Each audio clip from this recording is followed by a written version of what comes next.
नारायण नारायण। आज हम पढ़ रहे हैं आनंद यात्रा द्वितीय पुष्प गृहस्थाश्रम धर्म बाय रजत रेखा। चैप्टर 21 वृद्धों के कर्तव्य। चैप्टर 21 सेक्शन 1 आधारभूत सिद्धांत। मनुष्य जीवन का अंतिम चरण होने के कारण वृद्धावस्था विभिन्न प्रकार की चुनौतियां सामने खड़ी कर देती है।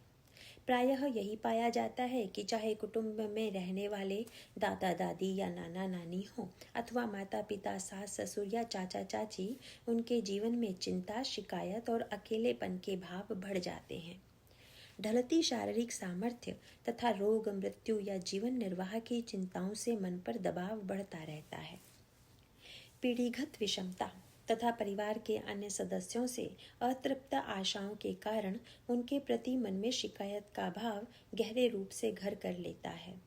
मन में सूक्ष्म रूप से यह भ्रमपूर्ण विचार दृढ़ होता रहता है कि आयु में सबसे बड़े होने के कारण अन्य जन मेरी सेवा करें। इस आयु तक पहुँचते पहुँचते मुझे सबके लिए जितना कुछ करना था वह तो मैंने कर लिया। अब जीवन के इस चरण में मेरे लिए और कोई कर्तव्य नहीं रह गया।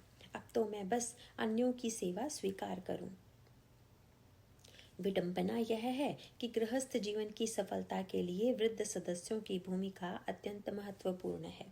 इसी कारण धर्मशास्त्रों में उनके लिए विशेष कर्तव्य निहित है।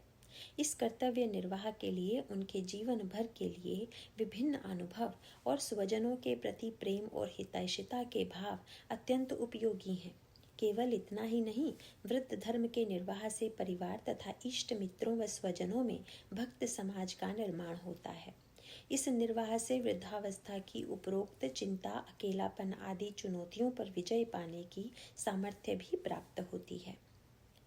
इसके विपरीत यदि वृद्धों द्वारा स्वधर्म पालन का निर्वाह न हुआ तो उनका जीवन दिशाहीन ही रह जाता है और दुख क्लेश व चिंता के दलदल में धंस कर समाप्त हो जाता है। इसीलिए गृहस्थ में रहने वाले प्रत्येक कल्याणकामी वृद्ध सदस्य को यह जानने की चेष्टा अवश्य करनी चाहिए कि उनका शास्त्रोक्त कर्तव्य क्या है तथा दैनिक जीवन में उसका निर्वाह किस विधि से किया जा सकता है। प्रश्न 1 गृहस्थ जीवन के अंतर्गत वृद्धों का क्या कर्तव्य है? उत्तर इस विषय में धर्मशास्त्रों का निर्देश विदुर नीति के निम्नांकित श्लोक में स्पष्ट रूप से वर्णित है। वह सभा नहीं है जहाँ वृद्ध पुरुष न हो, वे वृद्ध नहीं हैं जो धर्म की बात न बताएं, वह धर्म नहीं है जिसमें सत्य न हो और वह सत्य नहीं है जो छल से युक्त हो। महाभारत उद्योग पर्व अध्याय 35 श्लोक 58। यदि देखा जाए तो गृहस्थ का स्वरूप भी एक सभा जैसा ही है। जिस प्रकार एक सभा की पूर्णता के लिए उसमें किसी ऐसे वृद्ध का होना आवश्यक है जो धर्म की शिक्षा दे, इसी प्रकार एक गृहस्थ परिवार में भी धर्मनिष्ठ वृद्ध से धर्म की शिक्षा प्राप्त करना अत्यंत आवश्यक है। श्लोक के अनुसार धर्म का तात्पर्य है जिससे सत्य की प्राप्ति हो। सत्य एकमात्र भगवान ही है, अतः गृहस्थ रूपी सभा का एकमात्र लक्ष्य है भगवत प्राप्ति। इसी लक्ष्य की प्राप्ति से जीवन में हर प्रकार के आनंद की प्राप्ति संभव है, अन्यथा नहीं। वृद्ध पुरुष का प्रमुख दायित्व है परिवार के सभी सदस्यों को इस लक्ष्य प्राप्ति की ओर उत्साहपूर्वक बढ़ने की प्रेरणा करना एवं उसकी सामर्थ्य देना। इस स्वधर्म के निर्वाह के लिए सर्वप्रथम तो उसे स्वयं धर्मनिष्ठ होकर एक आदर्श प्रस्तुत करना चाहिए। साथ ही धर्मशास्त्रों का व्यवहारिक ज्ञान भी उसे होना चाहिए, जिससे यह शास्त्र व संतवाणी के आधार पर सभी प्रियजनों की शंकाओं और समस्याओं का उपयुक्त समाधान प्रस्तुत कर सके। धर्मशास्त्रों में सबसे संक्षिप्त ग्रंथ श्रीमद् भगवद गीता है, इसीलिए इसमें प्रत्येक वृद्ध की पैठ होनी चाहिए। साथ ही रामचरितमानस व श्रीमद् भागवत महापुराण की शिक्षा से भी उसे भली प्रकार अवगत होना चाहिए, तभी वह धर्म शिक्षा देने का अधिकारी बन सकता है। प्रश्न 2 परिवार में सबको धर्म की शिक्षा देने के विभिन्न अंग क्या हैं? उत्तर धर्म की शिक्षा देने से पूर्व यह जान लेना आवश्यक है कि धर्म कोई पूजा पद्धति मात्र नहीं है, इसके आधारभूत सिद्धांतों को दृढ़ करने के लिए इसी पुस्तक के लेख संख्या 1 प्रारंभिक प्रश्नोत्तरी में उत्तर 3 के बिंदु 1 का अध्ययन अवश्य करें। उन्हीं बिंदुओं के आधार पर स्वयं धर्माचरण करते हुए परिवारजनों तथा स्वजनों व इष्ट मित्रों को भी अपनी नैसर्गिक दिव्यता को अभिव्यक्त करने की शिक्षा देना ही धर्म की शिक्षा कहलाती है। वृद्ध गृहस्थों द्वारा इस शिक्षा को देने के निम्नांकित अंग हैं। क. स्वयं अनुकरणीय आदर्श बनना। यदि वृद्ध सदस्य चाहें कि अन्य सदस्यों पर उनका कल्याणकारी प्रभाव हो तो सर्वप्रथम उन्हें अपने आचरण द्वारा सदाचार व नियमित साधन निष्ठ जीवन का उत्कृष्ट आदर्श प्रस्तुत करके उनके आदर का पात्र बनना चाहिए। वाणी में हित, सत्यता, मृदुता, प्रेम और आदर होने चाहिए। नियमित नाम जप, स्वाध्याय, सत्संग एवं अग्निहोत्र द्वारा स्वभाव में भगवान के प्रति दृढ़ आस्था एवं प्रेम पूर्वक आभार होना चाहिए। उनके सौहार्द पर दृढ़ विश्वास होने के कारण पूर्ण रूप से निश्चिंत होना चाहिए। छोटों के दुर्व्यवहार को क्षमा करके उनसे प्रेम पूर्वक समन्वय बैठाने की चेष्टा होनी चाहिए। इस प्रकार के लक्षण यदि वृद्ध सदस्यों के दैनिक आचरण में अभिव्यक्त हों तो उससे अन्य सदस्यों को अपने आप धर्माचरण की प्रेरणा मिलती है। सार यह है कि जो व्यक्ति स्वयं परमपिता परमात्मा की आज्ञाओं का पालन करने को तैयार है, उसी की कल्याणकारी आज्ञाओं के प्रति उसके छोटे परिवारजनों के मन में आदर जागृत हो सकेगा। ख. भगवान की आज्ञा मानने का आग्रह करना। वृद्ध सदस्यों के मन में प्रायः यह भाव रहता है कि वे बड़े हैं, इसलिए अन्य सदस्यों को उनका कहना मानना चाहिए और उनके प्रति आदरपूर्वक आचरण करना चाहिए। जब यह आशा पूर्ण नहीं होती तो उन्हें बड़ा दुख होता है। धर्म की परिभाषा के अनुसार जो आचरण स्वयं को प्रतिकूल लगे वह दूसरों के साथ नहीं करना चाहिए। इसीलिए यदि वृद्धों को छोटों द्वारा की गई यह अवज्ञा प्रतिकूल लगे तो उन्हें भी अपने परमपिता परमात्मा की आज्ञाओं की उपेक्षा नहीं करनी चाहिए। भगवान प्रत्येक मनुष्य से क्या चाहते हैं, इसकी आज्ञा धर्म ग्रंथों तथा उन पर प्रकाश डालने वाले संत साहित्य से ज्ञात होता है। इसलिए सर्वप्रथम तो वृद्धों को यह सावधानी बरतनी चाहिए कि वे अपने व्यक्तिगत विचारों और आज्ञाओं को बिल्कुल भी महत्व न देकर केवल भगवान अर्थात शास्त्र की आज्ञाओं को महत्व दें। स्वयं गुरु बनकर यह न चाहें कि अन्य सदस्य उनका कहना माने। बहुत से वृद्ध यह भी उपदेश देते हैं कि धर्मशास्त्रों में लिखा है कि बच्चों को माता पिता की सेवा करनी चाहिए। यह तो सीधा सीधा स्वार्थ का ही द्योतक है और अन्य सदस्य तुरंत समझ जाते हैं कि इस उपदेश द्वारा वृद्ध अपनी कुछ सेवा करवाना चाह रहे हैं। ऐसे उपदेश का कोई प्रभाव नहीं पड़ता। उसके स्थान पर वृद्धों को चाहिए कि अपने छोटों के प्रति प्रेम, क्षमा तथा उनके कल्याण की भावना धारण कर उनसे मृदु वाणी में भगवान की, शास्त्र की तथा संतों की आज्ञा मानने का आग्रह करें। उनके दैनिक जीवन की समस्याओं का समाधान भी अपनी बुद्धि से न देकर शास्त्र एवं संत वाणी का उपयुक्त प्रमाण पढ़कर ही प्रस्तुत करें। साथ ही अपने छोटों के प्रति निस्वार्थ हितैषिता का भाव धारण करके उनसे प्रार्थना करनी चाहिए कि वे भगवान की आज्ञा मानकर जीवन आनंदमय बनाने की चेष्टा करें। वृद्धों के इस स्वभाव का, सद्भाव का प्रभाव आज नहीं तो कल उनके छोटों के हृदय पर अवश्य पड़ता है। इस विषय में विस्तृत मार्गदर्शन के लिए आनंद यात्रा प्रथम पुष्प में पीढ़ीगत विषमता, बच्चे कहना क्यों नहीं मानते नामक लेख संख्या 4 सेक्शन 12 का स्वाध्याय अवश्य करें। ग. साधननिष्ठ, धर्मनिष्ठ, भक्तिमय जीवन की प्रेरणा देना।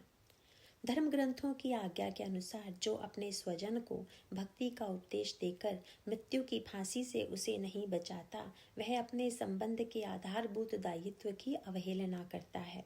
श्रीमद् भागवत स्कंद 5 अध्याय 5 श्लोक 18। इसीलिए वृद्ध सदस्यों का यह विशेष दायित्व है कि वे अपने परिवारजनों, स्वजनों और यथासंभव इष्ट मित्रों को निरंतर यह प्रेरणा देते रहें कि वे भक्तिमय जीवन व्यतीत करें। इसके अंतर्गत दैनिक जीवन में नियमित रूप से अग्निहोत्र, नाम जप, स्वाध्याय एवं सत्संग का होना आवश्यक है। इन 4 साधनों में किसी एक के भी कम होने पर जीवन में भक्ति का टिकना कठिन होता है। इन साधनों के वर्णन के लिए लेख संख्या 5 साधन समीक्षा अवश्य देखें। वृत्त सदस्यों को सबके समक्ष शास्त्र वचनों के व्यवहारिक पक्ष प्रस्तुत करके यह भी सुनिश्चित करना चाहिए कि उपरोक्त साधनों का पालन केवल क्रियात्मक स्तर पर न रह जाए। नियमित साधन से उनके दैनिक आचरण, विचारों एवं चरित्रों में भक्तों के लक्षण, गीता चैप्टर 12 श्लोक 13 से 20 तथा दैवी संपदा के गुण, गीता चैप्टर 16 श्लोक 1 से 3 की अभिव्यक्ति निरंतर बढ़ती रहनी चाहिए। साथ ही गीता के 3 अध्याय में वर्णित कर्मयोग के सिद्धांतों को अपने वर्ण आश्रम के अनुसार धारण करके वे समाज के लिए निष्काम भाव, अथक परिश्रम एवं दक्षता का एक उत्कृष्ट आदर्श प्रस्तुत करें। गीता चैप्टर 3 श्लोक 25। जीवन में रस और आनंद के अनुभव के लिए उपरोक्त साधनों के साथ भगवत प्रेम विकसित करने की विशेष प्रेरणा भी देनी चाहिए। इसके अंतर्गत भगवान की मधुर छवि का चिंतन, उनके गुणों का कीर्तन, उनकी प्रेममयी लीलाओं का आस्वादन, उनके श्री विग्रह अथवा चित्रपट की सेवा, उसके भक्त चरित्रों का पठन, उनके प्रेमी संतों का संग और सेवा, उनके उत्सवों का शास्त्रोक्त रीति से आयोजन, इन सब को अत्यंत प्रेम से तथा विधि पूर्वक एवं शास्त्र मर्यादा का पालन करते हुए करना चाहिए। उपरोक्त बिंदुओं में प्रेमी संतों का अधिक से अधिक संग, उनसे सतत मार्गदर्शन लेकर उनकी आज्ञा पालन में तत्परता तथा यथासंभव उनकी सेवा, इनकी ओर प्रेरित करने का विशेष महत्व है। कारण यह है कि मलिन अंतःकरण में भगवत प्रेम जागृत करने की सामर्थ्य केवल भगवत रूपी प्रेमी संतों में ही है। अतः वृद्ध गृहस्थों को ऐसे संतों के सत्संग, स्वाध्याय व सेवा की ओर अपने स्वजनों को अवश्य प्रेरित करना चाहिए। प्रश्न 3।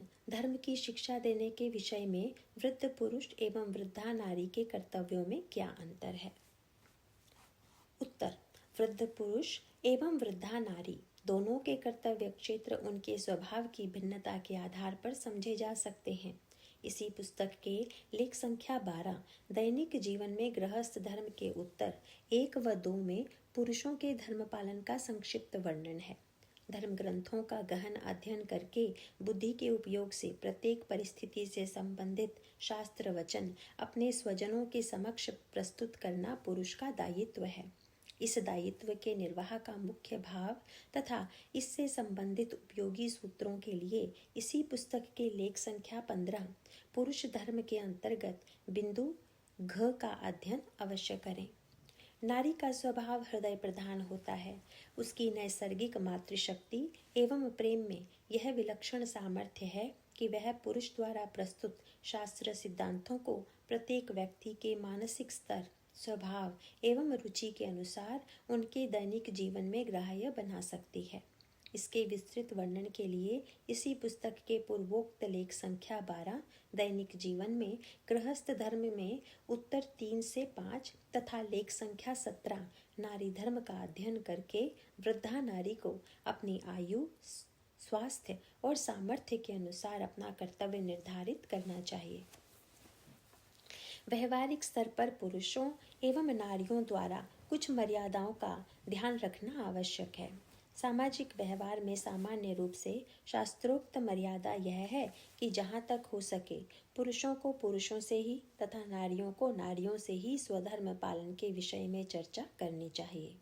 पारिवारिक संबंधियों के बीच इस मर्यादा में कुछ अपवाद भी शास्त्र द्वारा स्वीकृत हैं।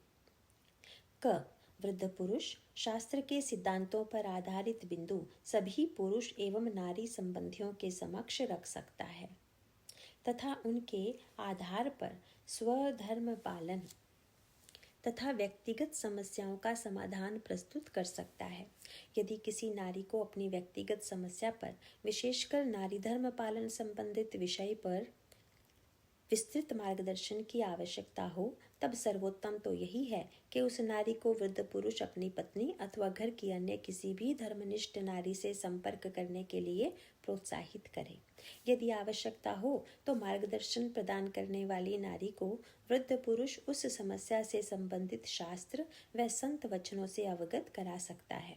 फिर चेष्टा करें कि दोनों नारियां आपस में ही वार्तालाप करके समस्या का समाधान करें। ख मातृशक्ति स्वरूपा होने के कारण नारी में यह विलक्षण सामर्थ्य होती है कि वह पुरुष एवं स्त्री दोनों के मनोभावों को जानकर उनकी समस्याओं का ग्राह्य समाधान प्रस्तुत कर सके। इसीलिए वृद्धा नारी को यह अनुमति प्राप्त है कि वह पुरुष स्वजनों को भी स्वधर्म पालन के संबंध में मार्गदर्शन प्रदान करे। इसके लिए यह आवश्यक है कि वह वृद्धा स्वयं धर्मनिष्ठ हो, साथ ही शास्त्रोक्त समाधान एवं मर्यादाएं क्या हैं इसकी जानकारी प्राप्त करने के लिए नारी को अत्यंत मनोयोग से धर्म ग्रंथों का गहन अध्ययन अवश्य करना चाहिए तथा उन शास्त्र सिद्धांतों के व्यवहारिक उपयोग से भी भली प्रकार अवगत होना चाहिए। पुरुषों को उनके धर्म पालन के विषय में संकेत देकर तथा उसके व्यवहारिक पक्ष पर प्रकाश डालकर फिर वृद्धा नारी को भी यही चेष्टा करनी चाहिए कि पुरुष धर्म पर विस्तृत मार्गदर्शन के लिए घर के किसी धर्मनिष्ठ पुरुष से वह स्वजन संपर्क करे। चैप्टर 21 सेक्शन 2 बच्चों एवं युवा जनों के प्रति दायित्व। प्रश्न 4 नई पीढ़ी के सदस्यों को धर्मनिष्ठ जीवन, शास्त्रोक्त आचरण तथा आध्यात्मिक साधन की ओर प्रेरित करते समय वृद्ध सदस्यों को किन बिंदुओं का ध्यान रखना चाहिए?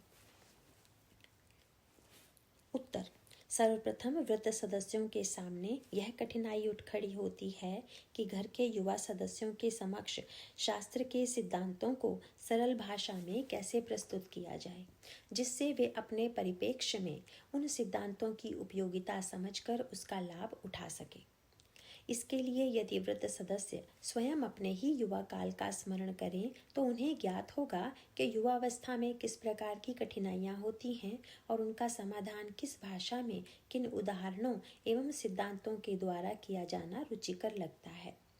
गीता का अध्ययन आरंभ करने के बाद उनकी अपनी विचार शैली में किस प्रकार बदलाव आया, यह भी उन्हें स्मरण होगा। इसी स्मृति का सदुपयोग करके वृद्ध सदस्य वर्तमान के युवा जनों को धर्म पालन की शिक्षा दे सकते हैं।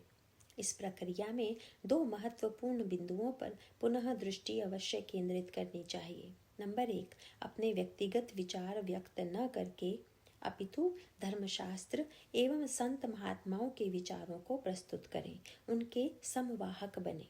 नंबर 2, यह आशा न रहे कि उन युवा जनों से किसी प्रकार की सेवा प्राप्त होगी।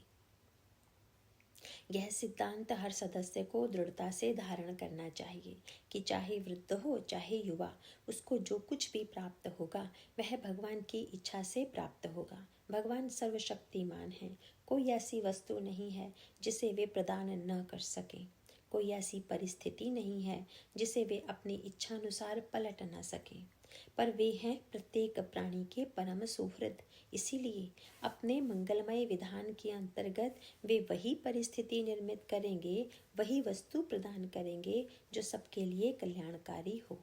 भगवान पर इस प्रकार विश्वास दृढ़ करने से हर पल यह स्मरण रहेगा कि प्रत्येक प्राणी का योगक्षेम भगवान स्वयं ही वहन करते हैं। गीता चैप्टर 9 श्लोक 22। यह योगक्षेम वे किसी व्यक्ति को निमित्त बनाकर करवाएं अथवा स्वयं ही करें, इसका कोई नियम नहीं है। इसीलिए उन पर पूर्ण विश्वास करके वृद्ध सदस्य निश्चिंत हो जाएं और यह आशा छोड़ दें कि परिवार का कोई सदस्य उसकी सेवा करे। यदि कोई अपनी इच्छा से सेवा करे तो उसके प्रति मन में कृतज्ञ होकर यही याद रखना चाहिए कि उस रूप में स्वयं भगवान ने ही आकर सुविधा दी है।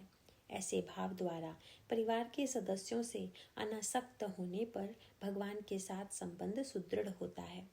इस प्रकार भगवान के प्रति स्वयं की निष्ठा दृढ़ करने पर ही अन्य सदस्यों से धर्मनिष्ठ होने की बात का उन पर कुछ प्रभाव पड़ता है। इसीलिए वृद्धजनों को चाहिए कि वे महाभारत में विदुर जी द्वारा वर्णित धर्म के श्लोक तथा श्रीमद् भागवत महापुराण में वर्णित ऋषभदेव जी द्वारा प्रत्येक संबंध के एकमात्र आधार पर दृष्टि केंद्रित करें। ऐसे में वृद्धों की यही चेष्टा रहेगी कि भक्ति का उपदेश देकर मृत्यु की फांसी से बचाने के कर्तव्य में उनकी ओर से कोई कमी ना रहे। साथ ही यह उपदेश अवश्य देना चाहिए कि संतों की सेवा नियमित रूप से सभी सदस्यों द्वारा की जानी चाहिए। लेख संख्या 1 प्रारंभिक प्रश्नोत्तरी में उत्तर 3 का बिंदु 5 व उत्तर 4 देखें। प्रश्न 5 पारिवारिक सदस्यों के बीच मतभेद का समाधान वृद्धों द्वारा कैसे किया जाना चाहिए? उत्तर दैनिक जीवन में व्यवहार करते समय ऐसा संभव है कि परिवार के सदस्यों में किसी प्रकार का मतभेद हो जाए। उसे धर्मशास्त्रों के अनुसार सुलझाने का दायित्व वृद्धों का है। ऐसे में गुरु या निर्णायक बनकर नहीं, अपितु एक नम्र सलाहकार के रूप में अत्यंत प्रेम और सहानुभूति से काम लेना चाहिए। इसी प्रकार घर पर काम करने वाले कर्मचारियों के बीच होने वाले मतभेद या उनके कष्टों और चिंताओं को अपने प्रेम और सौहार्द से दूर करने की सतत चेष्टा वृद्धों को करनी चाहिए। इसमें पुनः यही सावधानी बरतें कि वृद्ध पुरुष तो अन्य पुरुषों को धर्म का मार्ग बताएं और स्त्रियों को केवल वृद्धा स्त्री ही शिक्षा दें। यह भी स्मरणीय है कि स्वधर्म पालन के अंतर्गत केवल कर्म करने का ही अधिकार होता है, किसी भी प्रकार के प्राप्तव्य का नहीं। मुझे अमुक वस्तु की प्राप्ति हो अथवा अमुक व्यक्ति को मेरे साथ उचित व्यवहार करना चाहिए, मेरा कहना मानना चाहिए, इस प्रकार की आशाएं अधिकार की श्रेणी में सम्मिलित नहीं हैं।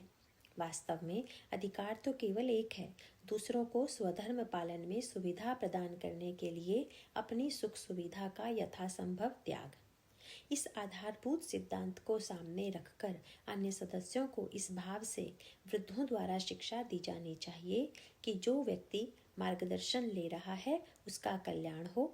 यह तो स्पष्ट है ही कि अपने कर्तव्य किए जाने का उपदेश देना स्वयं अपने कर्तव्य की अवहेलना एवं उसका अतिक्रमण करना है।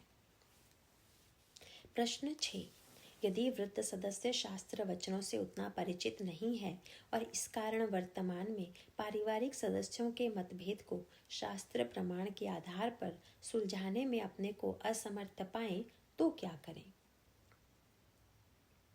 उत्तर ऐसी परिस्थिति में निम्नांकित बिंदुओं का ध्यान रखना चाहिए।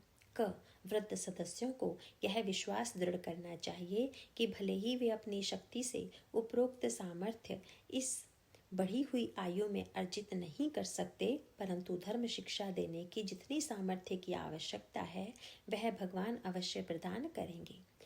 ऐसा दृढ़ विश्वास करने पर भगवान फिर कोई न कोई उपयुक्त मार्ग अवश्य दिखा देते हैं कि अमुक शास्त्र या प्रकाशित संत साहित्य में उस बिंदु पर मार्गदर्शन उपलब्ध है। ख उपरोक्त मार्गदर्शन से परिचित होने के लिए वृद्धों को नियमित रूप से दैनिक दिनचर्या में स्वाध्याय एवं शास्त्र अध्ययन के लिए पर्याप्त समय अवश्य निकालना चाहिए। जहाँ तक हो सके वृद्ध सदस्यों को अनावश्यक शारीरिक चेष्टाओं से निवृत्त होना चाहिए। केवल अपने शरीर को यथासंभव स्वस्थ रखने की चेष्टा करें, पर अभ्यासवश गृहस्थी के विभिन्न शारीरिक कार्यों में प्रवृत्त न हो। वृद्धावस्था में शरीर की शिथिलता के कारण कई कार्यों को संपन्न करना कठिन होता है। इस सत्य को स्वीकार करें और मन में विषाद के विचार ना पालें कि पहले तो वे ये काम कर सकते थे, परंतु अब कुछ भी नहीं किया जा रहा है। इस अवस्था में महत्वपूर्ण दायित्व यह है कि शारीरिक योगदान के स्थान पर मानसिक परिश्रम करके आध्यात्मिक योगदान दिया जाए। इसलिए शारीरिक शिथिलता का बोध होते ही अन्य बाहरी चेष्टाओं से अपने आप को निवृत्त करके धर्म ग्रंथों का अध्ययन पूरी तत्परता से आरंभ कर देना चाहिए। जैसे जैसे अध्ययन करें उसमें से जो कुछ भी पता चले उसे अपने से छोटों को अवश्य अवगत कराते रहना चाहिए। ग धर्म की शिक्षा देने के लिए शास्त्रज्ञ होना अनिवार्य नहीं है। 8वीं कक्षा में पढ़ने वाला विद्यार्थी बड़ी आसानी से तीसरी कक्षा में पढ़ने वाले अपने छोटे भाई बहन को कुछ न कुछ शिक्षा दे सकता है। इसी प्रकार वृद्धों ने जितना पढ़ा हो, जितना उन्हें आता हो, उसी को अन्य सदस्यों के समक्ष उनके सदुपयोग के लिए प्रस्तुत करें। छोटों के प्रति उनके कल्याण की इच्छा दृढ़ करने से तथा भगवान की शरण ग्रहण करने से फिर भगवान स्वयं ही वृद्धों को सही समय पर उपयुक्त सामर्थ्य प्रदान करते हैं। बस मन में यह निष्ठा होनी चाहिए कि मेरे इस स्वजन का जीवन सार्थक तभी होगा जब वह शास्त्र की आज्ञा के पालन पर टिका हो। घ धर्म की शिक्षा देने के लिए अनेक सद्ग्रंथों का पढ़ना उतना आवश्यक नहीं जितना धर्म के मूलभूत सिद्धांत पर दृष्टि रखना है कि जो आचरण अपने प्रति किए जाने पर प्रतिकूल लगे उसे दूसरों के प्रति ना करो। अगर इस सिद्धांत को दृष्टि में रखें तो अधिकांश व्यवहारिक समस्याओं का हल अपने आप ही हो जाता है। परस्पर मतभेद का मूल कारण प्रायः यही होता है कि अपनी सुख सुविधा के लिए अन्यों से किसी न किसी प्रकार की आशा मन में बसी रहती है। मनुष्य को केवल इस पर दृष्टि रखनी चाहिए कि उसे जो कुछ भी प्रारब्धवश तथा भगवान के मंगलमय विधान की कृपावश प्राप्त हुआ है उससे कितना सुख मिला है। जब मन में इस प्रकार की कृतज्ञता एवं संतोष के भाव दृढ़ होते हैं तभी वह मनुष्य अन्यों से कह सकता है कि वे भी अपने लिए सुख प्राप्त करने के उद्देश्य से कोई चेष्टा ना करें। अपने अनुभव के आधार पर वह समझा सकता है कि यदि अपना आचरण धर्म पर अर्थात सत्य पर आधारित हो तो स्वधर्म पालन में सुविधा प्रदान करने के लिए भगवान स्वयं ही आवश्यक सुख सुविधाएं प्रदान करते हैं। सार बात यह है कि चाहे वृद्ध हो चाहे युवा, वास्तव में अपनी ही निष्ठा दृढ़ करने की आवश्यकता है। यदि भगवान पर निष्ठा है तो वे स्वयं ही ऐसी व्यवस्था कर देते हैं कि वृद्धों के माध्यम से युवाओं या बच्चों को शिक्षा मिले। इसमें इतनी सावधानी अवश्य बरतनी चाहिए कि यदि कोई स्वजन धर्म की शिक्षा सुनने के लिए अथवा साधननिष्ठ जीवन जीने के लिए तैयार न हो तो उनकी इस असहमति से वृद्ध राजी ना हो। विवश होकर अपने आप को सांत्वना न दें कि बच्चे हमारा कहना नहीं मान रहे तो हम क्या कर सकते हैं। ऐसे में यह याद रखना चाहिए कि जब बच्चा पाठशाला जाने से मना करता है तब भी माता पिता उसके कल्याण की दृष्टि से उसे भेजते अवश्य हैं। यदि किसी पीड़ामय रोग में तड़प कर बच्चा असहनीय कष्ट में है तब उसके मना करने पर भी माता पिता उसे कड़वी दवा पिला देते हैं और उसके कष्ट निवारण के लिए कातर हो उठते हैं। इसी प्रकार माता पिता को यह दृढ़ विश्वास होना चाहिए कि भव रोग से पीड़ित उनका स्वजन अनेक कष्टों से तभी बच सकता है जब वह पूर्ण निष्ठा से जप स्वाध्याय सत्संग आदि साधनों को पकड़कर धर्मनिष्ठ जीवन जीना आरंभ करे। यह भी याद रखना चाहिए कि यदि वह ऐसा न करे तो उस स्वजन का अमूल्य जन्म मनुष्य जन्म व्यर्थ ही बीत जाएगा, जिसके बाद अनंत काल तक उसे नीची योनियों तथा नरकों की भयानक यातना भुगतनी पड़ेगी। इस ध्रुव सत्य को हृदय में धारण करने पर उस स्वजन के कल्याण के लिए अपने आप कातर प्रार्थना उठेगी। किसी भी कठिनाई या दोष से मुक्त होने के विषय में परम पूज्य राधा बाबा के अमृतमय वचन स्मरणीय हैं। ठीक मानिए, यदि आप सच्चे हृदय से इस दोष का नाश चाहने लग जाएं तो प्रभु को अवश्य ही दया आ जाएगी और क्षण भर में उनकी कृपा से सारे दोष मिटकर आपका मन उनमें लग जाएगा। आप चाहते नहीं हो यह बात नहीं है, पर अभी चाह बहुत मंद है। प्रार्थना करते करते जिस क्षण सचमुच इन दोषों के लिए हृदय में जलन पैदा हो जाएगी और आपका हृदय कातर होकर रोने लगेगा, उसी क्षण प्रभु सुन लेंगे। आस्तिकता की आधारशिलाएं पृष्ठ 102। इस प्रकार कातर प्रार्थना करने पर भगवान किसी न किसी निमित्त से धर्म की शिक्षा पहुंचा देते हैं, चाहे स्वयं वृद्ध सदस्यों द्वारा अथवा किसी महात्मा से संपर्क करवाकर। इसके लिए बच्चों एवं युवाओं को समय समय पर नियमित रूप से सत्संग में अवश्य ले जाना चाहिए, जिससे संत महात्माओं के प्रति उनके मन में श्रद्धा विकसित हो। अब विवाहित बच्चों की सहमति लेकर उनके घर पर महात्माओं को सत्संग के लिए आमंत्रित भी करना चाहिए। संतों की वाणी सुनकर मन के संशयों का समाधान अपने आप होता है और हृदय में आस्तिक भाव भी दृढ़ होता है। प्रश्न 7। छोटे बालकों बालिकाओं को धर्म की शिक्षा देते समय वृद्ध सदस्यों को किन बिंदुओं पर ध्यान रखना चाहिए? उत्तर। इस विषय पर सर्वप्रथम लेख संख्या 23 भक्त संतान का लालन पालन व लेख संख्या 24 बच्चों के प्रति पुरुषों का दायित्व का अध्ययन अवश्य करना चाहिए। इसके कुछ सार बिंदु इस प्रकार हैं। नंबर 1।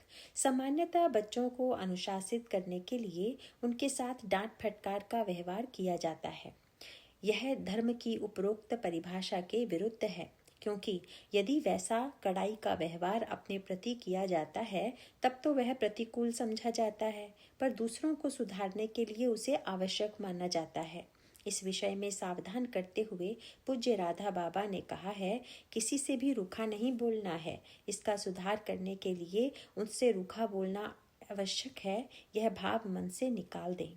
किसी को आप सुधार सकें तो मधुर शब्दों में ही भले सुधारें, पर कड़ाई मत करें। आस्तिकता की आधारशिलाएं, पृष्ठ 67 बिंदु 6। नंबर 2। छोटे बच्चों का उत्साहवर्धन निरंतर करना चाहिए।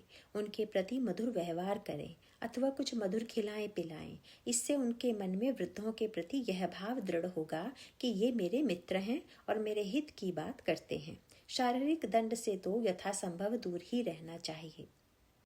यदि किसी बच्चे ने किसी स्पष्ट आज्ञा की अवज्ञा की, मना करने पर भी कोई काम किया या नहीं किया, तब भी अपनी ओर से शारीरिक दंड ना दें।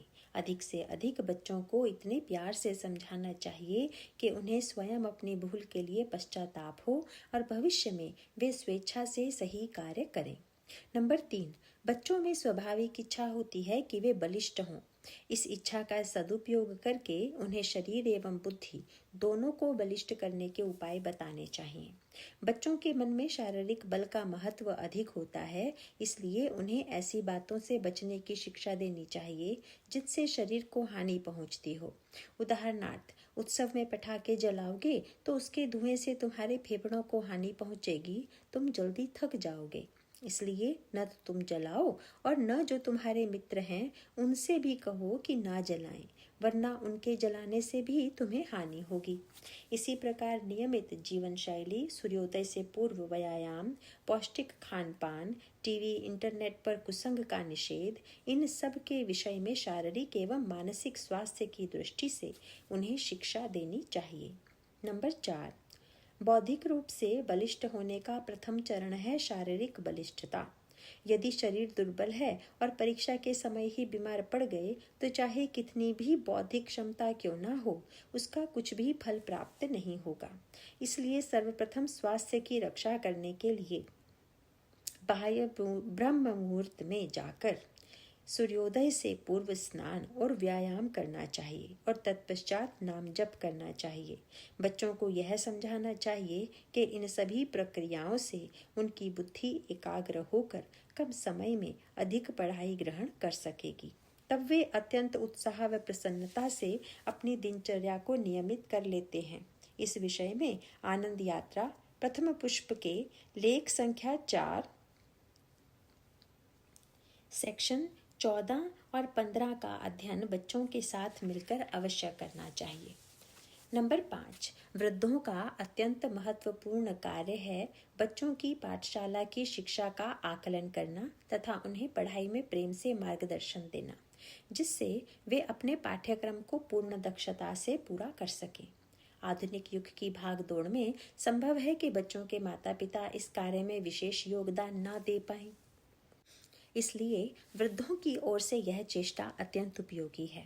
साथ ही बच्चों की बौद्धिक क्षमता बढ़ाने के लिए भी उन्हें प्रोत्साहित करें।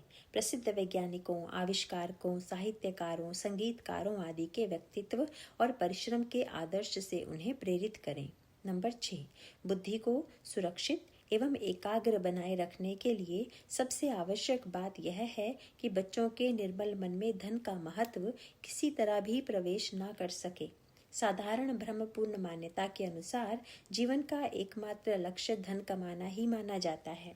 बच्चों को आरंभ से ही समझाना चाहिए कि जीवन का वास्तविक प्राप्तव्य है धर्म की प्राप्ति, क्योंकि उसी से आवश्यक धन की प्राप्ति अपने आप होती है। यथा जिमि सरिता सागर महु जाहि, जद पिता ही कामना नाही, तिमि सुख संपत्ति बिन ही बुलाए, धर्मशील पली जाए सुभाए। अर्थात जैसे नदियाँ समुद्र में जाती हैं, यद्यपि समुद्र को नदी की कामना नहीं होती, वैसे ही सुख और संपत्ति बिना ही बुलाए स्वाभाविक ही धर्मात्मा पुरुष के पास जाती हैं। बालकांड दोहा 294 चौपाई 1 से 2। धन प्राप्ति के विषय में अपनी निष्ठा दृढ़ करने के लिए वृद्ध सदस्यों को आनंद यात्रा प्रथम पुष्प के लेख 4 सेक्शन 5, 6, 7 का भली प्रकार अध्ययन अवश्य करना चाहिए। फिर बच्चों से उन्हीं सिद्धांतों पर सरल भाषा में चर्चा करके बचपन से ही उनमें शास्त्रोक्त विचार पुष्ट करने की चेष्टा करनी चाहिए। नंबर 7, बुद्धि की एकाग्रता बनाए रखने के लिए बच्चों को कुसंग से बचाना अत्यावश्यक है। बचपन से ही उनके मन में योग्यता अर्जित करके संसार के लिए उपयोगी बनने का महत्व दृढ़ करें, न कि अच्छी नौकरी पाकर धन कमाने और भोग विलास के जीवन जीने का। टीवी, सिनेमा, इंटरनेट पर अश्लीलता, हिंसा, लोभ आदि के दृश्यों से बचाएं। उन्हें प्रेम से यह अवश्य समझाएं कि इन विचारों से क्या हानि होती है। यदि यह न समझाया गया तो यह प्रबल संभावना रहती है कि वे छिपकर पड़ोसी के घर जाकर इन विषयों का सेवन करने लगें। मीडिया के दुष्प्रभावों को समझाने के लिए आनंद यात्रा प्रथम पुष्प के लेख 4 सेक्शन 19 का भली प्रकार अध्ययन करें। नंबर 8, बच्चों की निर्मल बुद्धि में आध्यात्मिक संस्कार पुष्ट करने के लिए बचपन से ही उन्हें भक्त चरित्र की कथाएं, भगवान की लीलाएं और वेद पुराणों की सरल शिक्षाप्रद कथाएं सुनाकर इनमें उनकी रुचि विकसित करें। उन्हें निरंतर व्यस्त रखें, जिससे या तो वे अपना पाठ्यक्रम तैयार करें, अपनी संगीत, कला, विज्ञान की अभिरुचि विकसित करें, या फिर घर के अंदर कीर्तन, सत्संग, हवन आदि धार्मिक कृत्यों में सहयोग दें। दैनिक अग्निहोत्र के पूजन तथा उसकी तैयारी में बच्चों की रुचि शीघ्र ही जागृत होती है। दैनिक नियम तथा उत्सवों में कीर्तन सेवा की योग्यता बढ़ाने की दृष्टि से उन्हें शास्त्रीय संगीत के गायन वादन की शिक्षा भी देनी चाहिए। बच्चों को नाम जप का लाभ समझाना चाहिए कि एकाग्र बुद्धि से पढ़ाई शीघ्र होगी। इस प्रकार सभी के घर के सभी बड़ों का यह दायित्व है कि इन गतिविधियों की ओर बच्चों की रुचि बढ़ाएं और स्वयं भी अपने आचरण में टीवी आदि द्वारा कुसंग का त्याग करके सकारात्मक क्रियाओं में प्रवृत्त होने का आदर्श प्रस्तुत करें। नंबर 9, बच्चों के साथ स्वाध्याय करते समय चरित्र निर्माण पर विशेष महत्व देना चाहिए। यदि उनमें किसी बुरी आदत का प्रवेश होता दिखे तो बड़े प्रेम से उन्हें उस दुर्गुण की हानि एवं उससे बचने का उपाय बताएं। इसके लिए गीता में वर्णित भक्तों के लक्षण चैप्टर 12 श्लोक 13 से 20 तथा दैवी संपदा के गुणों चैप्टर 16 श्लोक 1 से 3 के प्रति बच्चों की रुचि विकसित करें। इसके लाभ समझाने के लिए बच्चों को बताया जा सकता है कि धर्मशास्त्रों की शिक्षा धारण एवं अभिव्यक्त करने से मनुष्य को स्वाभाविक रूप से आदर प्राप्त होता है। कारण यह है कि उसकी योग्यता और दक्षता बढ़ती है, साथ ही सबको उसका आचरण अनुकूल लगता है। बच्चों को श्लोकों और उनका अर्थ कंठस्थ करने के लिए भी प्रेरित करना चाहिए। इसके लिए उनकी चेष्टा की प्रशंसा करनी चाहिए कि ऐसे उत्तम आचरण से न केवल समाज के लोग अपितु स्वयं भगवान भी उन्हें श्रेष्ठ और अत्यंत प्रिय मानते हैं।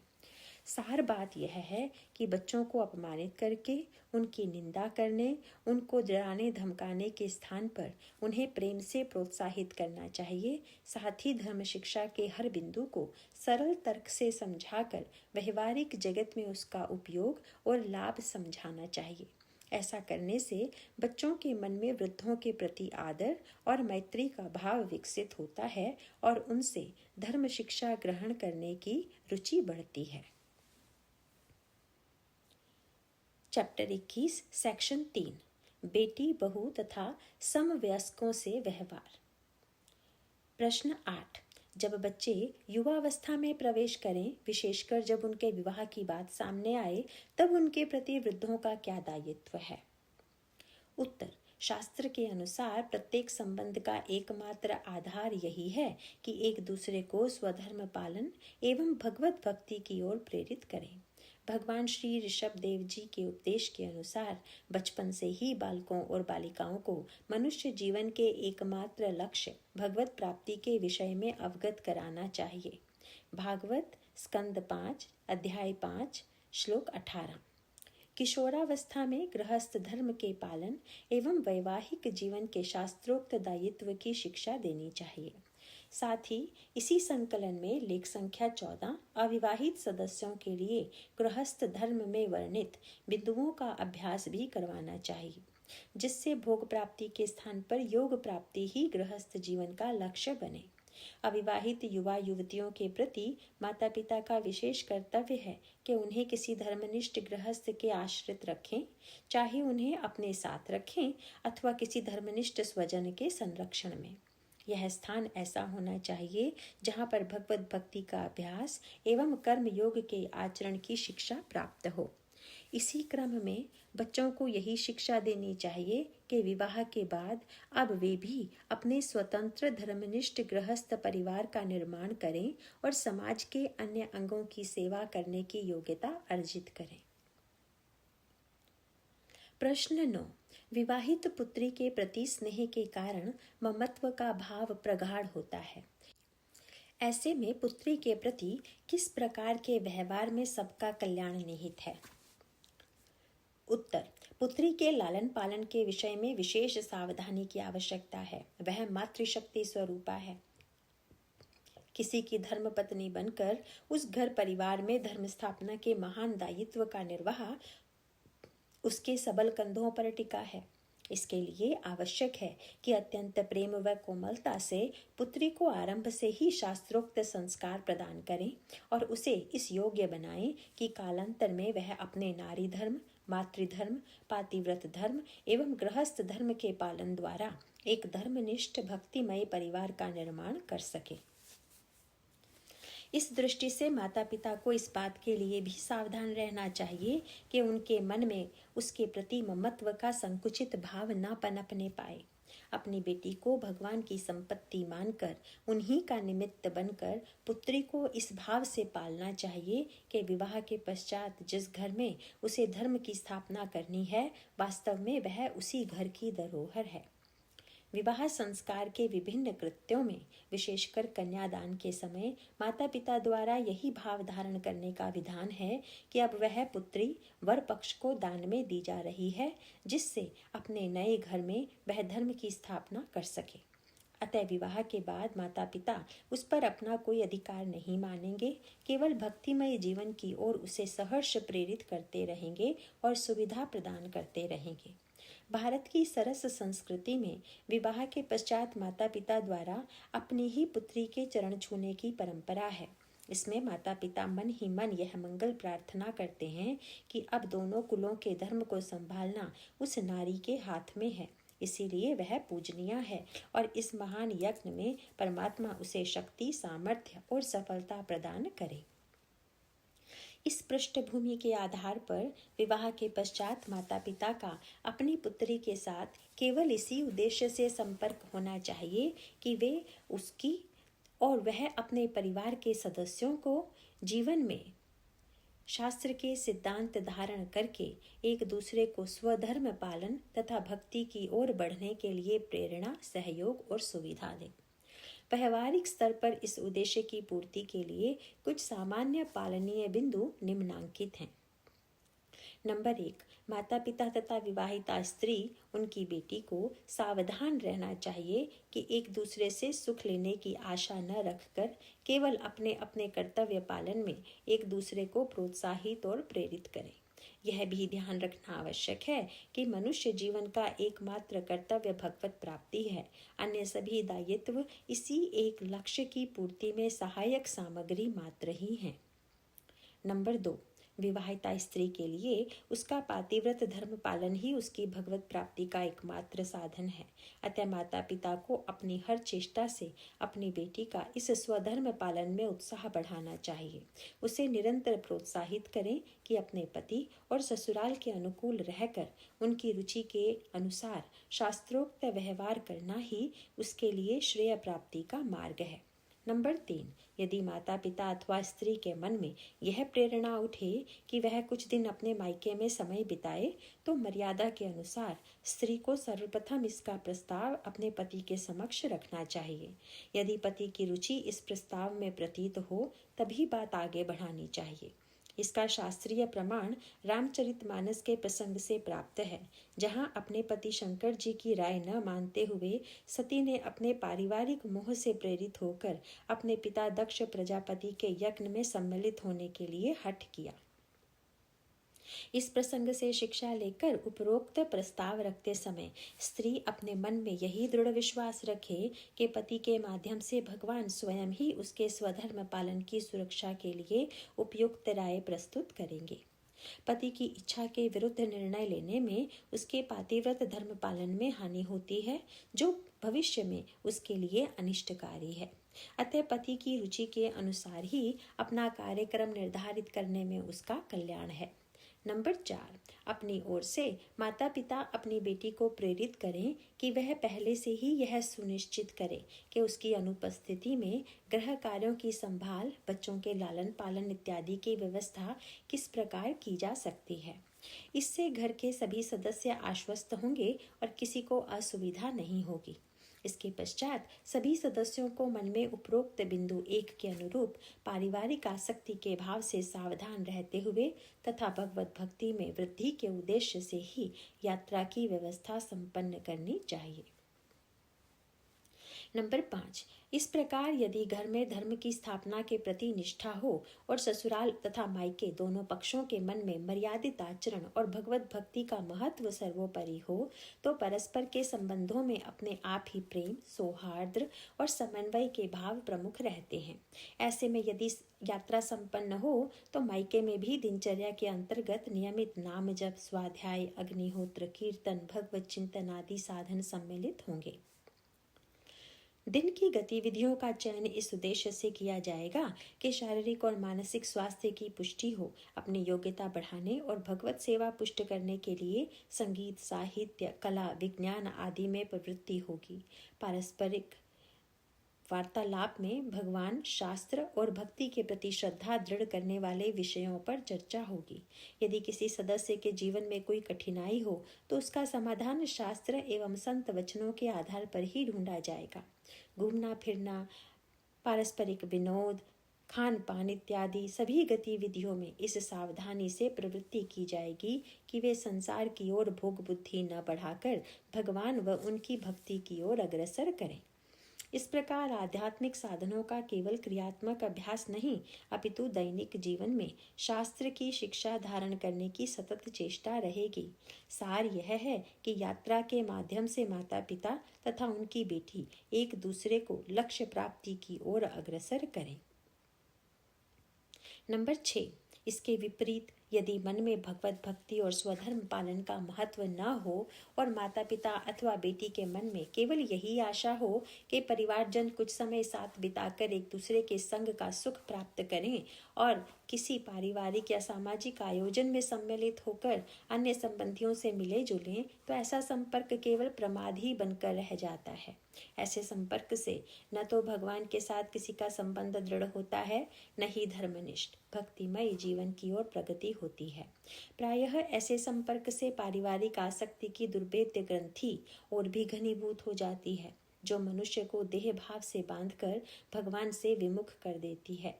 देखें इसी पुस्तक में लेख संख्या 9, आसक्ति पर विजय। पारस्परिक वार्तालाप में या तो अन्य संबंधियों की निंदा होती है, उनका उपहास किया जाता है, या फिर पूर्व काल की सुखद परिस्थितियों का स्मरण करके उनकी चर्चा में रस लिया जाता है। ऐसे वार्तालाप से मन में राग द्वेष और सांसारिक आसक्ति के विचार पुष्ट होकर मनुष्य को पतन की ओर धकेल देते हैं। ऐसे में यह स्मरण रखना चाहिए कि धर्म और अधर्म के बीच की कोई स्थिति नहीं होती। अतः यदि उपरोक्त प्रकार का प्रमाद शास्त्रोक्त धर्म का अंग नहीं है तो निश्चित रूप से उसे अधर्म की श्रेणी का मानना चाहिए।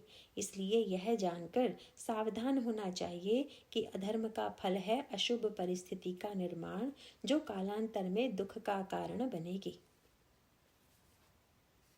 नंबर 7, माता पिता को स्मरण रखना चाहिए कि विवाह संस्कार में कन्यादान के पश्चात अपनी बेटी के प्रति किसी भी प्रकार का अधिकार भाव रखना अनुचित है। इसलिए अपनी ओर से माता पिता अपनी बेटी के समक्ष मायके आने का प्रस्ताव तो रख सकते हैं, किंतु कोई आग्रह न करें कि वह अवश्य आए, न इसके लिए दबाव डालें। यदि स्त्री की उपरोक्त यात्रा में कोई कठिनाई उपस्थित होने के कारण वह संपन्न न हो सके, उदाहरणार्थ गृहस्थी के संचालन में अव्यवस्था की आशंका हो अथवा इस यात्रा में घर वालों की रुचि प्रतीत न हो, तो निराश होकर सभी का मन खिन्न हो जाता है। उपरोक्त बिंदु 2 पर दृष्टि केंद्रित करते हुए माता पिता को सावधान होना चाहिए कि उनका कोई भी आचरण या प्रतिक्रिया ऐसे ना हो जिससे स्त्री अपने पातिव्रत धर्म पालन के प्रति निरुत्साहित हो। पुत्री को अपने पातिव्रत धर्म पालन में दृढ़ता प्रदान करते हुए उसे आश्वस्त करना चाहिए कि यदि भगवान की मंगलमयी इच्छा यही है तो इसी में सबको प्रसन्न होकर धैर्य धारण करना चाहिए। माता पिता के इस समर्पण भाव से उसको तथा स्त्री को अपने अपने स्वधर्म पालन में हर्षपूर्वक आरूढ़ रहने की प्रेरणा मिलती है। बेटी के प्रति भाव तथा व्यवहार निर्धारित करने के लिए एक सरल उपाय यह है कि धर्म की परिभाषा के अनुसार जो आचरण उन्हें प्रतिकूल लगे वह दूसरों के साथ ना करें। उदाहरणार्थ उपरोक्त परिस्थिति में माता पिता को यह सोचना चाहिए कि यदि उनके घर की बहू अपने मायके जाना चाहे परंतु परिस्थितिवश न जा सके तो इससे बहू के माता पिता रूठ जाएं तो इसका उनकी बहू पर और उन पर क्या प्रभाव पड़ेगा। निष्कर्ष यही निकलेगा कि भगवान के मंगलमय विधान को स्वीकार कर दूसरों को अपने अपने स्वधर्म पालन में यथासंभव सुविधा देना ही हर व्यक्ति के लिए श्रेयस्कर है। दूसरे व्यक्ति को क्या करना चाहिए या क्या नहीं करना चाहिए, अर्थात उसका क्या कर्तव्य है, इस पर विचार ना करें। केवल अपने कर्तव्य पर दृष्टि रखनी चाहिए जिससे दूसरे को कष्ट ना हो, अन्यथा हम अपने ही कर्तव्य से विमुख हो जाते हैं। नंबर 8, यह संभव है कि घर पर किसी विषम परिस्थिति के कारण माता पिता को अपनी बेटी की सहायता की आवश्यकता प्रतीत हो। ऐसे में वे अपनी परिस्थिति अपनी बेटी के सामने रखकर मर्यादा अनुसार उससे यही कहें कि इस विषय में जो भी उसके पति का निर्णय हो वही करना उसका धर्म है। तत्पश्चात माता पिता अपना ध्यान भगवान की शरणागति ग्रहण करने पर केंद्रित करें। अपनी कठिन परिस्थिति के समाधान के लिए भगवान तथा उनके द्वारा योगक्षेम वहन करने की प्रतिज्ञा पर ही निर्भर रहें। गीता चैप्टर 9 श्लोक 22। इस प्रतिज्ञा से लाभान्वित होने के लिए भगवान का अनन्य चिंतन करते हुए उनका निष्काम भजन करें। मन में यह दृढ़ विश्वास रखें कि इस प्रकार पूर्ण निष्ठा से उनके शरणागत होने पर भगवान निश्चित रूप से सभी के स्वधर्म पालन को सुरक्षित रखते हुए कोई ना कोई उपयुक्त समाधान प्रस्तुत करेंगे और उसी के अनुसार स्त्री की यात्रा के विषय में भी सभी की बुद्धि को प्रेरित करेंगे। नंबर 9, यदि माता पिता को लगे कि धर्म स्थापना एवं भक्तिमय जीवन के जिस उद्देश्य से पुत्री को ससुराल भेजा गया था उसमें भीषण बाधाएं उत्पन्न हो रही हैं अथवा वहां किसी प्रकार के दुर्व्यवहार व अत्याचार से पुत्री अपना स्वधर्म पालन नहीं कर सकेगी, तब परिस्थिति के अनुसार उचित निर्णय लेना चाहिए। यथासंभव अपनी बेटी को निरंतर नाम जप द्वारा भगवान की शरण लेने एवं शास्त्र अध्ययन द्वारा आत्मशोधन की ओर प्रेरित करना चाहिए। यदि परिस्थिति इतनी गंभीर है कि पुत्री के स्वास्थ्य या सुरक्षा पर दुष्प्रभाव पड़ने की संभावना है, केवल ऐसी विकट परिस्थिति में माता पिता पुनः अपनी बेटी को मायके बुलाकर वहां सान्निष्ठ भक्तिमय जीवन जीने की सुविधा दे सकते हैं। इसको प्रमाणित करते हुए परम पूज्य बाबूजी कहते हैं, प्रतिदिन असहाय होकर चुपचाप झिड़कियां, गालियां, थप्पड़ और घूंसे सहकर पतिव्रता बने रहने का उपदेश देना तो सहज है, परंतु ऐसी परिस्थिति में कितनी और कैसी शारीरिक तथा मानसिक यंत्रणा होती है तथा मन की उस समय क्या दशा होती है, इसका अनुभव तो भुक्त भोगी को ही हो सकता है। कलम चलाने वाला कोई इस पर क्या लिखे, परंतु ऐसी स्त्री को कम से कम इतना तो अवश्य करना चाहिए कि वह ऐसे पति से अलग अपने मायके में अथवा अन्य किसी सुरक्षित स्थान में रहे और कानूनी कार्यवाही करके निर्वाह का खर्च पति से वसूल करे। लोक परलोक का सुधार, भाग 3, पत्र 85, पृष्ठ 242। इन सभी परिस्थितियों में मूल सिद्धांत क्या है कि भगवान की शरणागति को दृढ़ता से ग्रहण करके फिर वही करना चाहिए जिससे भगवान के साथ सबका भक्तिमय संबंध दृढ़ हो, न कि पारिवारिक स्तर के ममता युक्त संबंध। प्रश्न 10, घर की बहू के प्रति सास ससुर का क्या भाव व आचरण होना चाहिए?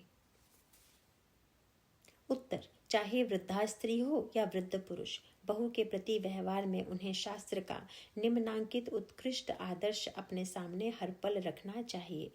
नृप सब भांति सबहि सन्मानी, कही मृदु वचन बुलाई रानी, बदूलर की नौ पर घर आई, राखी नयन पलक की नाई।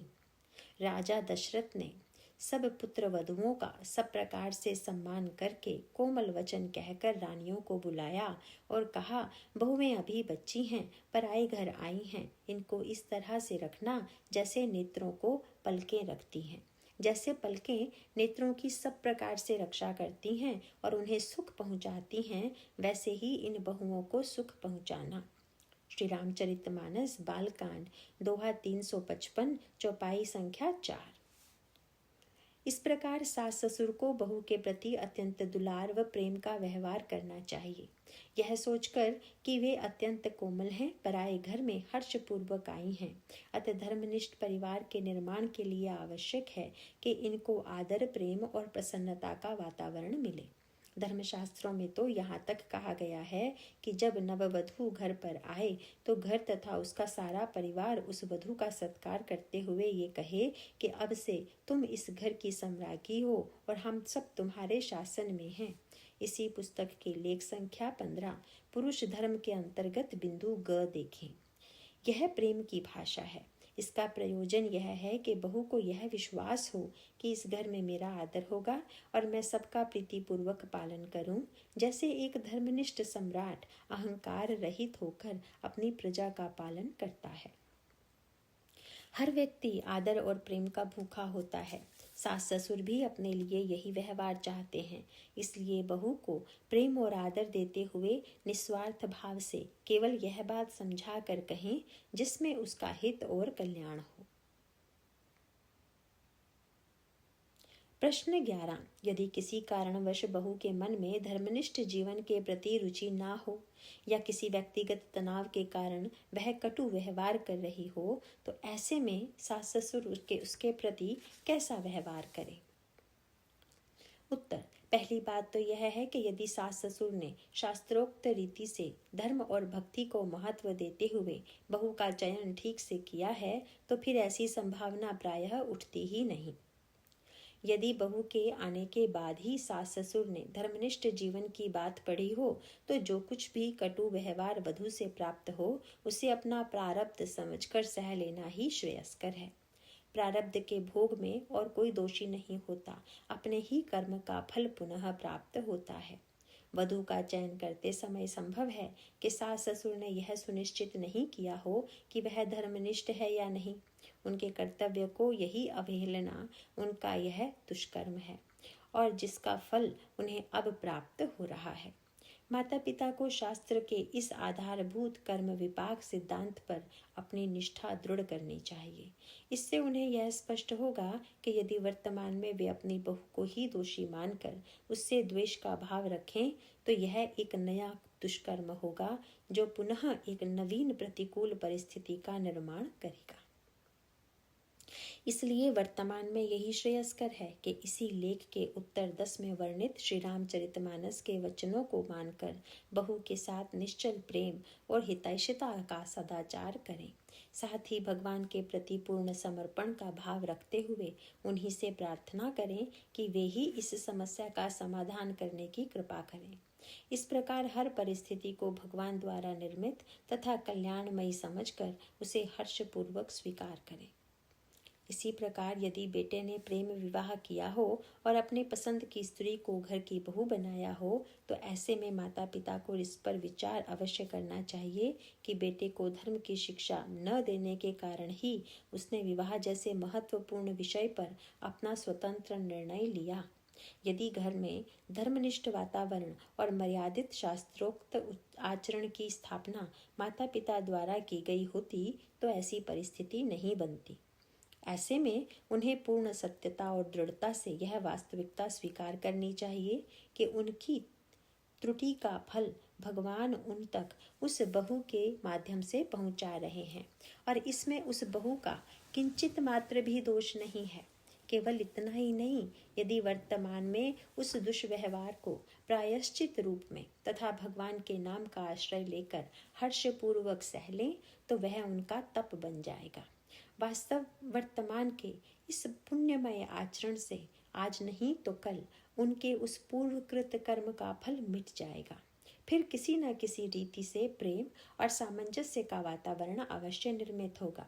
परंतु इस प्रकार की विचारधारा सास ससुर द्वारा तभी धारण होगी जब उनके मन में भगवान और धर्मशास्त्रों के वचनों पर पूर्ण विश्वास हो।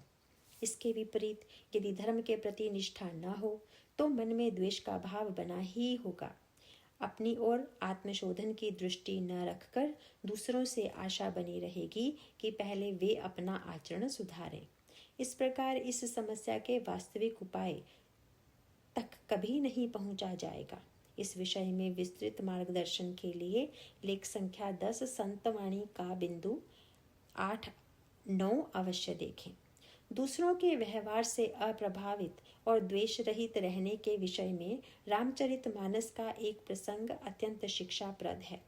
जिस समय भगवान शंकर ने जान लिया कि सती जी ने श्री राम की परीक्षा लेने के विषय में उनसे झूठ बोला है, तब उन्होंने सती जी को बिल्कुल भी दोष नहीं दिया, नहीं कुछ अपशब्द कहे। इस पूरे प्रसंग को भगवान की लीला जानकर तथा सती जी के आचरण में भगवान की माया को प्रबल जानकर शंकर जी ने केवल उस माया को हाथ जोड़कर प्रणाम किया। यथा बहुरी राम मा यही सिरुनावा, प्रेरी सती ही जही झूठ कहावा, हरि इच्छा भावी बलवाना, हृदय विचारत शंभु सुजाना। अर्थात फिर श्री रामचंद्र जी की माया को सिर नवाया, जिसने प्रेरणा करके सती के मुंह से भी झूठ कहला दिया। सुजान शिव जी ने मन में विचार किया कि हरि की इच्छा रूपी भावी प्रबल है। बालकांड दोहा 56 चौपाई 3। इसी प्रकार यदि सास ससुर भी निष्ठापूर्वक वधू में दोष देखना बंद कर दें और द्वेष के भाव व्यक्त करना भी बंद कर दें तो भगवान स्वयं अपनी शक्ति से अपनी इच्छानुसार सबकी मति इस प्रकार फेर देते हैं कि प्रेम का वातावरण निर्मित हो सके। यह याद रखना चाहिए कि मनुष्य की हर त्रुटि को भगवान सुधार सकते हैं। मोरी सुधार रही सो सब भांति, जहाँ सुकृपा नहीं कृपा अघाती। अर्थात वे श्री रामचंद्र जी मेरी बिगड़ी सब तरह से सुधार लेंगे, जिनकी कृपा करने से नहीं अघाती। बालकांड दोहा 25 दोहा 28 चौपाई 2।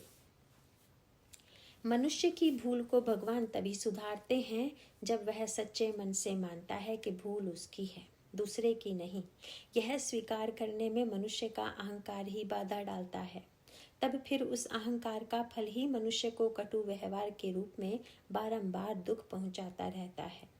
यदि सास ससुर मन में तो बहू को ही दोषी समझें और ऊपर से व्यंग के वाक्य कहें कि हमारे कर्म ही ऐसे नीच हैं जो तुम्हारे जैसी बहू मिली, तो इससे कोई लाभ नहीं होता। उल्टा यह तो उस बहू के प्रति एक नया अपराध है जो आगे फलीभूत होकर सास ससुर को और भी दुख देगा। श्रीमद् भागवत का एक अत्यंत महत्वपूर्ण सिद्धांत यह है कि मनस्थिति ही परिस्थिति का निर्माण करती है। मनुष्य में यह सामर्थ्य नहीं है कि वह हर पल अपनी मनस्थिति का सही आकलन करके उसको सुधारे। इसलिए उसी के पूर्वकृत कर्मों के फल को निमित्त बनाकर भगवान स्वयं ही ऐसी सांसारिक परिस्थिति के रूप में प्रकट होते हैं जो उसकी वर्तमान मनस्थिति का संकेत उसे दे सके। अतः परिस्थिति तो केवल दर्पण में प्रतिबिंब की भांति है, जो मनुष्य के मुख पर मैल अर्थात उसके हृदय में संचित विकारों का उसे दर्शन करा के उसे सुधारने की प्रेरणा देती है। इसीलिए प्रतिबिंब अर्थात संसार के व्यक्ति या परिस्थिति के प्रति दोष दर्शन की वृत्ति को घनीभूत मूर्खता और अत्यंत पतनकारी घोषित करते हुए परम पूज्य राधा बाबा कहते हैं, वह वृत्ति है इतनी गंदी कि साधक को परमार्थ के साधन पथ से घसीटकर पीछे की ओर नरक के गर्त में प्रायः डाल ही देती है। सामने एक व्यक्ति हमें दंभी पाखंडी के रूप में दिख रहा है। वहाँ सत्य तो यह है कि भगवान विराजित हैं, किंतु उनके स्थान पर हमें अपने अंदर संचित कूड़े का दर्शन हो रहा है। इतना ही नहीं, इस प्रकार के दर्शन की प्रत्येक चेष्टा हमारे अंदर संचित कूड़े के ढेर को निकालकर हमारे चारों ओर इकट्ठा कर देती है और इतनी दुर्गंध फैला देती है कि हम उस ओर से आने वाले भगवान के सौरभ को ग्रहण ही नहीं कर सकते। अपनी ही दुर्गंधी हमें सत्य की अनुभूति से दूर ले जाकर तरह तरह के पाठ पढ़ा देती है और हम फतवा दे बैठते हैं कि अमुक तो ऐसा गंदा है, अमुक ऐसी गंदी है। आस्तिकता की आधारशिलाएं, पृष्ठ 21-22। इस विषय में सावधान करते हुए परम पूज्य बाबूजी के ये वचन अत्यंत विचारणीय हैं।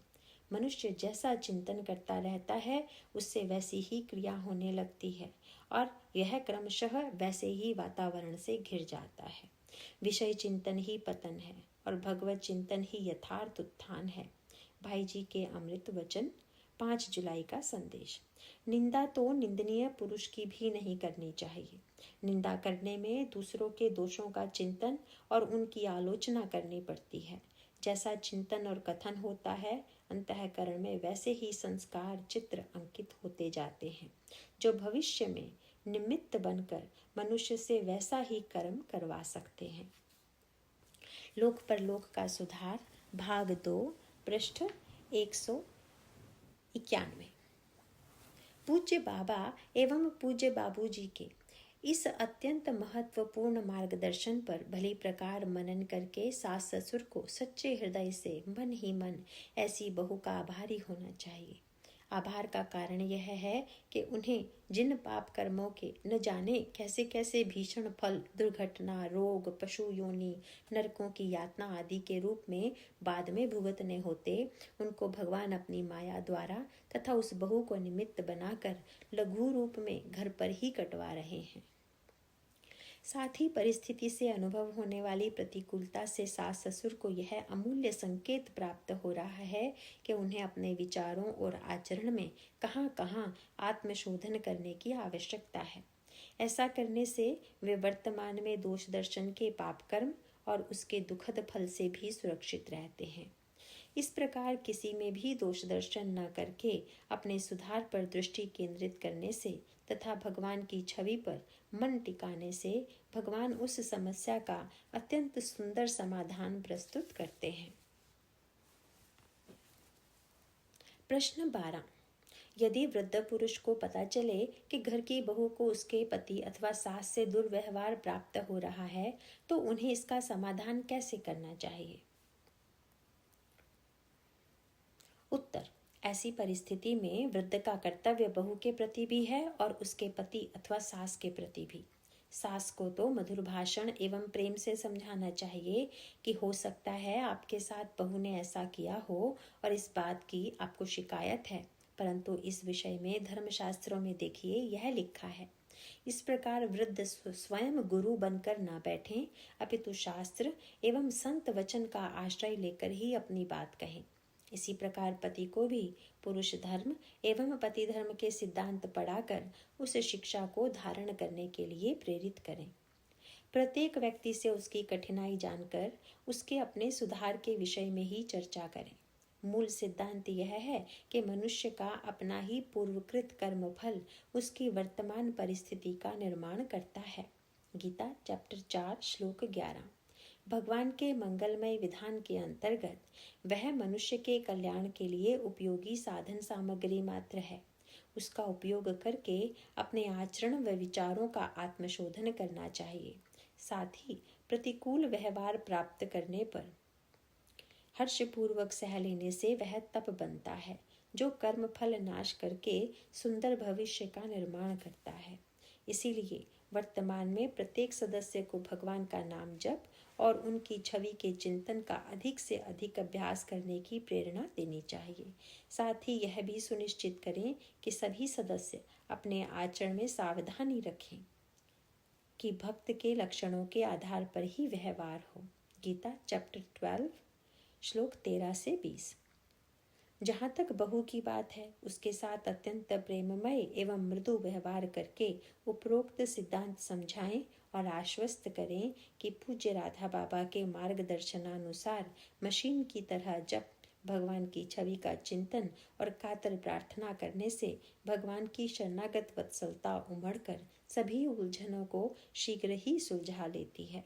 लेख संख्या 10 संतवाणी में बिंदु 9 व 15 अवश्य देखें।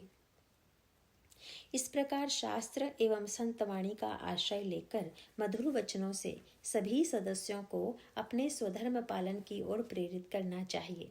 साथ ही प्रतिकूल व्यवहार करने वाले के प्रति द्वेष न पनपे, इसके लिए इसी लेख के उत्तर 11 में वर्णित शंकर सती प्रकरण का प्रमाण देकर यही समझाना चाहिए कि भगवान की प्रबल माया ही उनकी इच्छा से तथा उनके किसी प्रयोजन से उस व्यक्ति से ऐसा आचरण करवा रही है।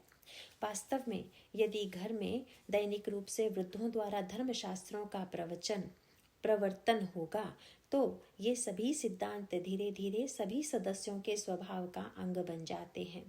ऐसे में पारिवारिक स्वाध्याय करने का बहुत बड़ा महत्व है, क्योंकि उसी में दिन प्रतिदिन की शंकाओं का समाधान सहज रूप से होता रहता है।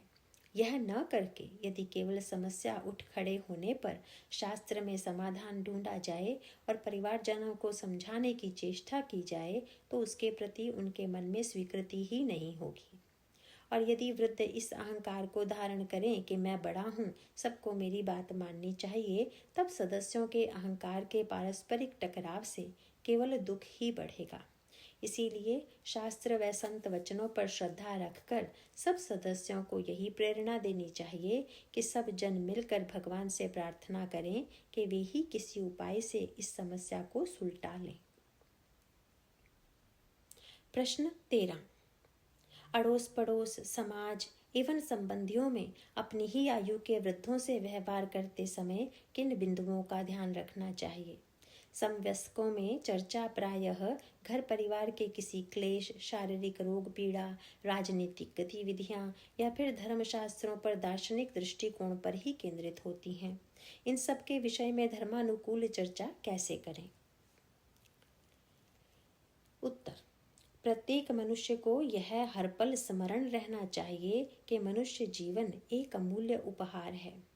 उसकी सीमित अवधि में यदि शास्त्र के मार्ग निर्देशन अनुसार साधननिष्ठ, धर्मनिष्ठ एवं भक्तिमय जीवन व्यतीत किया तो सदा के लिए 84 लाख योनियों में जन्म मरण के चक्र से मुक्ति पाकर अखंडानंद की स्थिति प्राप्त हो सकती है। इसीलिए अत्यंत सावधानी से हर पल, हर सांस, हर कर्म का सदुपयोग करना चाहिए। वृद्धावस्था में समय का मूल्य और भी बढ़ जाता है। इसीलिए यह परम आवश्यक है कि नाम जप व भगवत चिंतन दृढ़ करें और एक पल भी व्यर्थ के कार्य में व्यय न हो। इस पृष्ठभूमि से यह तो स्पष्ट ही है कि मनुष्य जीवन के उपरोक्त उद्देश्य को प्राथमिकता देनी चाहिए, जिसमें राजनैतिक व अन्य सांसारिक चर्चा का कोई उपयोग नहीं। इसीलिए अपने आप तो ऐसी चर्चा कभी आरंभ न करें, और यदि अन्य लोग इसे आरंभ करें तो शीघ्रातिशीघ्र कोई ना कोई बहाना बनाकर वहां से विदा ले लें। जैसा कि उत्तर 11 में पूज्य राधा बाबा ने सावधान किया है, दोषारोपण आक्षेप या टीका टिप्पणी की वृत्ति न केवल समय का दुरुपयोग व मूर्खता है, अपितु घोर पतनकारी है और साधक को पीछे की ओर घसीटकर नरक के गर्त में प्रायः डाल ही देती है। इसीलिए यथासंभव समवयस्कों के साथ किसी न किसी रूप में शास्त्र के वचनों पर चर्चा आरंभ करें। इसमें भी दार्शनिक दृष्टिकोण, शास्त्रार्थ एवं वाद विवाद से बचकर इस पर दृष्टि रखनी चाहिए कि धर्म की शिक्षा को दैनिक जीवन के आचरण में कैसे धारण किया जा सकता है। साथ ही विदुर नीति में वर्णित व्रत धर्म के अनुसार अपने अपने घर परिवारों में भी शास्त्रानुकूल आचरण और दैनिक जीवन में नियमित जप, स्वाध्याय, हवन और सत्संग की ओर प्रेरित करना चाहिए। यदि समवयस्कों की रुचि इस प्रकार की सकारात्मक चर्चा में हो तब इसे अवश्य करें, और यदि ना हो तो शीघ्रातिशीघ्र उनका संग छोड़ दें। यदि उनके अपने घर में किसी क्लेश तनाव के विषय में चर्चा आरंभ हो और मार्गदर्शन मांगा जाए तो सावधान होना चाहिए। किसी और के घर परिवार को लेकर पंच ना बने, अपितु धर्म ग्रंथ के स्वाध्याय और मर्यादित आचरण की ओर उन्हें प्रेरित करें। यह न कर सकें तो संत महात्मा के सत्संग में परिवार सहित सम्मिलित होने के लिए उन्हें आमंत्रित करें और सुविधा प्रदान करें। अन्य परिवारों में या अपने परिवार में भी किसी एक व्यक्ति का पक्ष ना लें। प्रत्येक व्यक्ति के सामने केवल धर्म का पक्ष रखें। जो व्यक्ति किसी समस्या का समाधान पूछे उसे केवल उसका अपना कर्तव्य ही शास्त्र व संत वाणी से प्रमाणित करके बताएं। किसी दूसरे के कर्तव्य की विवेचना कदापि न करें। किसी दूसरे को धर्म की शिक्षा देने के लिए स्वयं भी धर्म शिक्षा से परिचित होना अत्यंत आवश्यक है। इसीलिए वृद्धावस्था के शैथिल्य से पूर्व ही प्रत्येक मनुष्य को सद्ग्रंथों के अध्ययन द्वारा यह योग्यता अर्जित करनी चाहिए। जहाँ तक रोग अथवा शारीरिक शिथिलता की बात है, इस पर चर्चा को इस तथ्य पर केंद्रित करना चाहिए कि भगवान के नाम का जप और उनकी छवि का चिंतन, ये दो ऐसे प्रभावशाली साधन हैं जो प्रत्येक अवस्था में किए जा सकते हैं। परम पूज्य राधा बाबा जी के आश्वासन के अनुसार इनसे लौकिक तथा पारलौकिक दोनों ही स्तरों पर सभी समस्याओं का हल इतने सुंदर ढंग से हो जाता है कि मनुष्य मुक्त हो जाता है। इस पुस्तक में लेख संख्या 10 संत वाणी का बिंदु 16 देखें। इस प्रकार वृद्धों का प्रमुख कर्तव्य यह है कि जिनसे भी उनका पारिवारिक व सामाजिक संपर्क हो उनको धर्म की शिक्षा दें।